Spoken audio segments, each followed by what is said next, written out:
ഏറ്റവും ഇഷ്ടപ്പെടുന്ന മനുഷ്യൻ ഭാഗ്യവാൻ.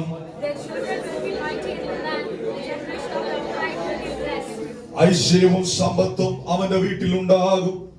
അവന്റെ നീതി എന്നേക്കും നിലനിൽക്കുന്നു.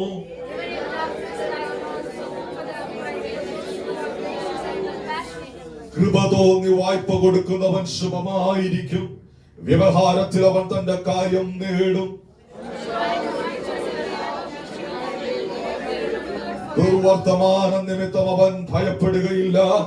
അവന്റെ ഹൃദയം യഹോവയിൽ ആശ്രയിച്ച് ഉറച്ചിരിക്കും.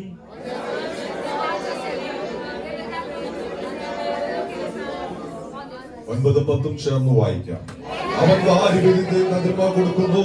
അവന്റെ നീതി എന്നേക്കും നിലനിൽക്കുന്നു. അവന്റെ കൊമ്പ് ബഹുമാനത്തോടെ ഉയർന്നിരിക്കും. ദുഷ്ടൻ അത് കണ്ട് വ്യസനിക്കും. അവൻ പല്ല് കടിച്ചുരുകി പോകും. ദുഷ്ടന്റെ ആശ നശിച്ചു പോകും. അവൻ ഒരു നാളും കുലുങ്ങി പോകയില്ല. നീതിമാൻ എന്നേക്കും ഓർമ്മയിൽ ഇരിക്കും.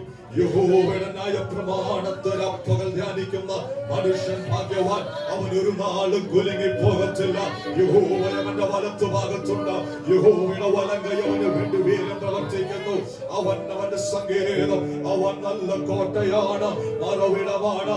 ഇന്ന് പകൽക്കാലം ധൈര്യമുള്ളവർ കർത്താവിനെ പാടിയ